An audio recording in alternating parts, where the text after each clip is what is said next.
Bienvenidos oyentes de Radio Sefarad a estas noticias de hoy. Volvemos. ¿Qué tal, Jorge? ¿Qué tal, Alejandro? Estos son los titulares.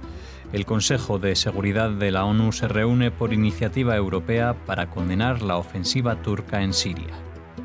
Israel solicita clemencia para una joven condenada a 7 años y medio en Rusia por llevar 9 gramos de cannabis.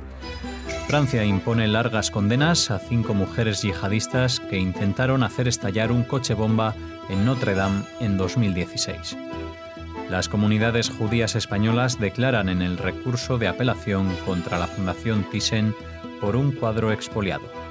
Estos son los asuntos del día en este informativo de Radio Sefarad. En la segunda parte les hablaremos de la agenda cultural. El Consejo de Seguridad de ONU se reunirá por la ofensiva turca en Siria. La sesión, solicitada por Bélgica, Alemania, Francia, Polonia y el Reino Unido, se llevará a cabo con la intención de detener la operación de Ankara contra los kurdos.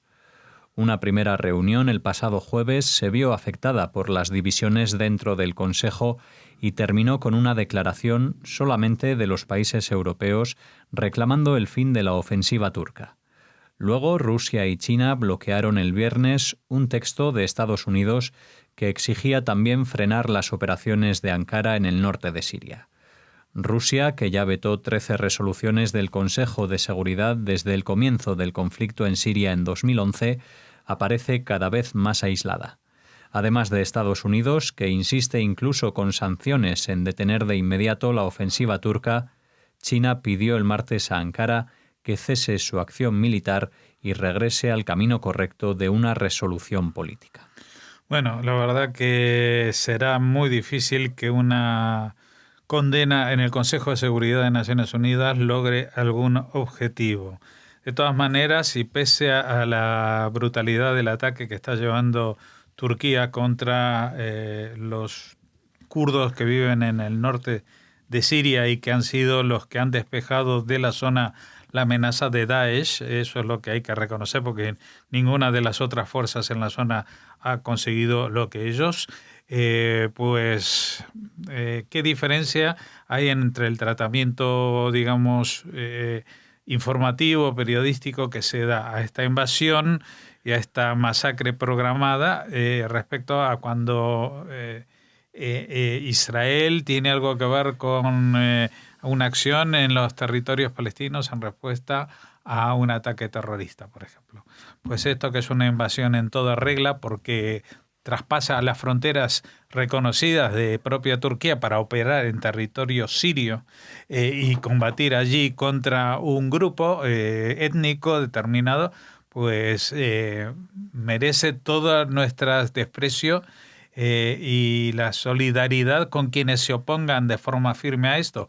Pero desgraciadamente me temo yo que esto va a responder más a intereses geopolíticos de potencias como Rusia o el desinterés geopolítico de Estados Unidos en la zona y los intereses de Europa por protestar con la boca chica porque si no Turquía puede llegar a cumplir con su amenaza de soltar, de abrirle la puerta de la jaula a los millones de refugiados del conflicto sirio para que entren en manada, en bandada, en territorio europeo y enciendan todas las alarmas, igual que pasó hace unos años antes de que Turquía, que fue en realidad el que creó el problema de esta invasión de refugiados sirios que ya llevaban más de 3 años en su territorio, fue también el que les ofreció la solución a cambio de una suculenta compensación económica, pero que hoy en día tampoco alcanza para solucionar los problemas terribles que está pasando ese país. Turquía, cada vez más aislado diplomáticamente y su presidente cada vez en situación más delicada a pesar de sus pretensiones casi dictatoriales de convertirse en una especie de nuevo sultán. Netanyahu solicitó a Putin clemencia para una israelí encarcelada cumpliendo una condena de 7 años y medio de prisión en Rusia por tener 9 gramos de marihuana en su bolso. El pedido del primer ministro se suma al que realizó el presidente Rivlin. Naamah Issahar, de 26 años, fue arrestada el 9 de abril mientras estaba en tránsito en un aeropuerto de Moscú, en camino desde India hacia Israel, por llevar 9 gramos de cannabis, siendo acusada de contrabando de drogas. Su familia afirma que está siendo desproporcionadamente castigada para presionar a Israel para que libere a un ruso recluido en Israel con solicitud de extradición de Estados Unidos.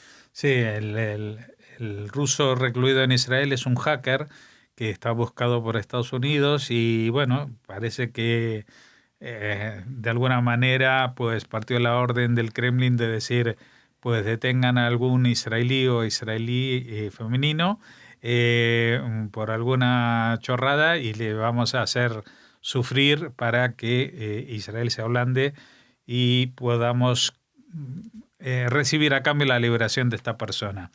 Esto ha funcionado en el pasado con muchos países y también creo que va a funcionar en este caso con Israel, aunque en este momento pues Netanyahu no tiene las herramientas a su alcance porque está en funciones y a punto de crear o no crear o declararse que no puede crear y por lo tanto abandonar la política. Crear gobierno estaba hablando. Pero las pedidas de clemencia yo creo que no van a funcionar con Putin. Él va a aludir de que es una falta gravísima cuando estamos hablando de 9 gramos de marihuana en una pasajera en tránsito que ni siquiera estaba entrando al país. O sea que lo de contrabando de drogas es totalmente algo traído muy de los pelos porque no pretendía venderlo ni hacer ni siquiera entrar con él en territorio ruso. Así que esto es una de las famosas jugadas de regímenes como el ruso, que supuestamente han pasado a formar parte de los países democráticos, pero que todavía arrastran consigo muchos tics totalitarios como este. El Tribunal de París ha condenado a penas de 20 y 30 años de cárcel a las 5 mujeres que integraban un comando yihadista que había proyectado hacer estallar un coche bomba en las inmediaciones de la Catedral de Notre Dame la noche del 3 al 4 de septiembre del 2016. Se trataba en su día del primer comando yihadista femenino con una ambición criminal muy fuera de lo común: provocar una matanza a las puertas de uno de los grandes monumentos que encarnan y simbolizan la identidad cultural de Francia y Europa. Se habían radicalizado a través de Internet, pero cometieron graves errores técnicos, como cargar su coche bomba con depósitos de gasóleo, un combustible que tarda en arder, lo que evitó la matanza. Sí, a mí me llama la atención esta noticia porque aquí pues todos los días estamos dando cuenta de este tipo de atentados, etcétera, y yo no recuerdo que hace 3 años se haya comunicado este atentado, porque no era un plan de atentar, sino que pusieron en marcha el atentado, el coche bomba empezó a arder, pero como lo habían montado muy mal todo el tinglado, pues llegaron los bomberos antes de que estallara ese coche bomba. Estaba cargado para hacer una onda expansiva que acabara con la vida de mucha gente y que dañara el edificio del Notre Dame, que ya hemos sabido, bueno, que meses después o un par de años después ha sufrido este incendio en su cubierta. O sea que igual si en ese momento hubiera estallado este artefacto, hubiera hecho o provocado un fuego similar, no solamente en la estructura, sino también en el techo de la iglesia, ¿no? De la catedral. Estas mujeres estaban lideradas por un par de ellas que son conversas, es decir, aquí nos volvemos a encontrar con el fenómeno que es muy habitual en Europa, que son gentes que no pertenecen de forma natural o por origen a las comunidades musulmanas, sino que se convierten al Islam y se radicalizan prácticamente al mismo tiempo, y el orden de los factores a veces es al revés, es decir, que primero se radicalizan, que quieren llevar a cabo una acción espectacular y encuentran su mejor vía para realizarlo a través del yihadismo y por lo tanto pues se internan en la fe musulmana. Es como una interdependencia que es muy difícil de desenganchar una de otra. Y como digo, a mí me llama mucho la atención porque creo que en su momento no se dio a conocer esta noticia. Estamos hablando de septiembre del 2016, cuando París era un hervidero de lucha antiterrorista por los atentados que habían pasado primero en Charlie Hebdo, luego en el supermercado judío, etcétera, y todavía estaba, creo que no se habían realizado o para esta época o estaban más o menos coincidiendo en el tiempo con estos que se realizaron en la sala Bataclan y en varios lugares del centro de la ciudad. Así que lo que no tiene sentido es ocultarle la información al público, porque esto de no crear alarma social lo que crea a posteriori es el desconcierto total, es decir, en manos de quienes estamos que nos ocultan que han puesto una bomba en el pleno Notre Dame y que nos salvamos de puro milagro. La Comunidad Judía de Madrid y la Federación de Comunidades Judías de España han afirmado ante la justicia de Estados Unidos que la Fundación Thyssen se arriesgó a comprar un pizarro robado que supuestamente había sido expoliado por los nazis. En concreto, ambas asociaciones han presentado argumentos en apoyo del recurso de apelación que la familia Cassirer interpuso el pasado 7 de octubre ante el juez federal para el Distrito Central de California, tras el fallo del pasado mes de abril que concluyó que la Fundación Colección Thyssen-Bornemisza es la legítima propietaria del cuadro Rue Saint-Honoré, Efecto de lluvia, de Camille Pissarro. Si bien el juez reconoció entonces señales de alarma que podrían haber llevado a pensar que el Pissarro era robado y que fueron suficientes para concluir que el barón Thyssen-Bornemisza no adquirió de buena fe la obra en 1976, consideró en su sentencia que aquellas circunstancias no eran suficientemente relevantes para alertar a la Fundación cuando adquirió la obra en 1993, renunciando deliberadamente a analizar la procedencia del cuadro más allá del año 1980, asumiendo que cualquier irregularidad en la adquisición por parte del barón habría sido convalidada por prescripción adquisitiva, o sea, según las comunidades judías, corriendo el riesgo de que el cuadro fuese robado. Sí, vamos a ver, lo que se declaró o se hizo oficial en la primera vista, en el primer juicio que tuvo lugar en abril, fue que el barón Thyssen pues compró ese cuadro a sabiendas de que era un cuadro expoliado a los nazis. Pero, porque lo dice el propio juez, dice, no adquirió de buena fe la obra en 1976. Porque él había señales de alarma suficientes para considerar de que ese cuadro tenía un origen turbio, es decir, que había sido expoliado por los nazis. Pero una vez que lo pasó a la Fundación, cuando la Fundación se hizo cargo de esta obra en 1993, pues la Fundación de repente no hizo ninguna averiguación porque dijo, más allá del año 1980, es decir, no nos interesa rascar demasiado, no tenemos ninguna obligación legal de hacerlo, de averiguar la procedencia de dónde viene cada cuadro que nos llega, más allá de los recibos de adquisición lícita que tenga el propietario que nos lo está cediendo, en este caso el barón Thyssen-Bornemisza. Pero esto echa una sombra muy espesa y muy infumable sobre la gestión de la Fundación, más allá del barón que actuó de mala fe y que de alguna manera hay que decir que él, sabiendo eso, pues se hizo cómplice del expolio, más allá de la culpabilidad del barón, la Fundación que le sobrevive años después y que gestiona el Museo Thyssen-Bornemisza de Madrid, tampoco ha actuado de forma muy regular, porque ellos se han lavado las manos corriendo el riesgo de que el cuadro fuese robado, y había razones más más que evidentes de que el pasado de esa obra era al menos poco claro. Por lo tanto, ha presentado este recurso.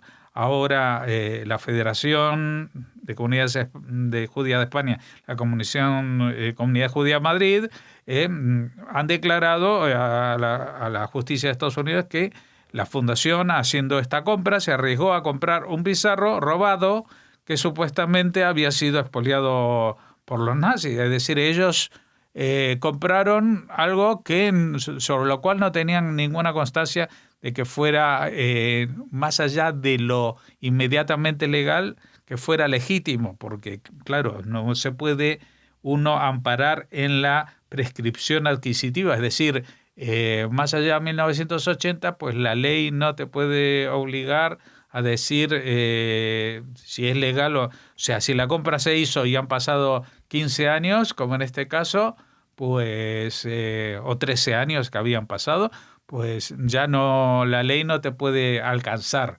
Pero aquí estamos hablando de un tema delicado y que ya en los años 90 era muy conocido en todos los museos de Europa. Es decir, que rondan por todas las a partir de colecciones privadas, las adquisiciones que se han hecho por los museos de Europa están en peligro de ser producto del expolio de los nazis, del robo que estos hicieron a los coleccionistas judíos que vivían en París, en Viena, etcétera, etcétera, los lugares donde ellos entraron, asesinaron, masacraron y finalmente robaron lo que podían.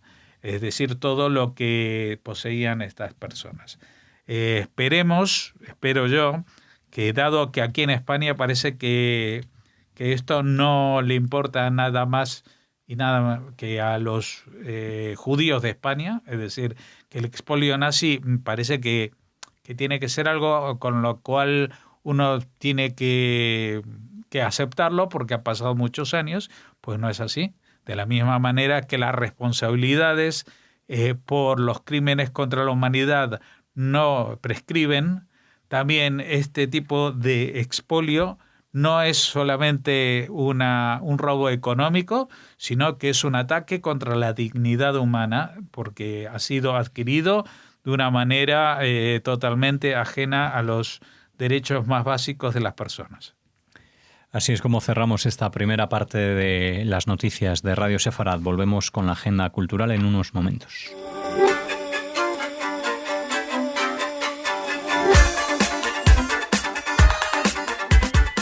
Comenzamos esta agenda cultural de las noticias de Radio Sefarad. Hola Raquel. Hola Alex, hola a todos. Bueno, de vuelta con nosotros para ofrecernos información en esta segunda parte. Y empezamos con una buenísima noticia porque regresa a Sefarad la Biblia Kenikot, ya saben, ese valioso manuscrito medieval creado en La Coruña, que regresa a Galicia tras 5 siglos de diáspora.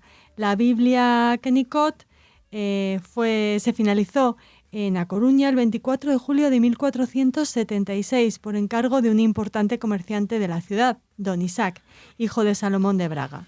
Isaac y su familia tuvieron que marchar de la ciudad alrededor de 1492-1493, ya saben por qué motivo, y muy posiblemente llevaron el documento con ellos.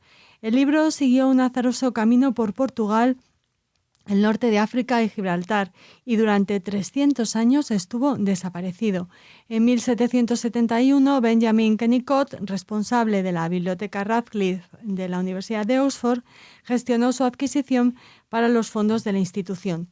Ya en 1872, la Biblia sería transferida a las bibliotecas Bodleian, también de la citada universidad, donde continúa hasta hoy, que 500 años después de la expulsión y exilio de sus propietarios, retornará a Galicia, y lo hará para formar parte de la muestra Galicia, un relato no mondo, la primera de las grandes exposiciones internacionales del gobierno gallego con motivo del Xacobeo 2021, que se inaugurará en el Museo Centro Gallás de la Ciudad de Cultura el 14 de noviembre.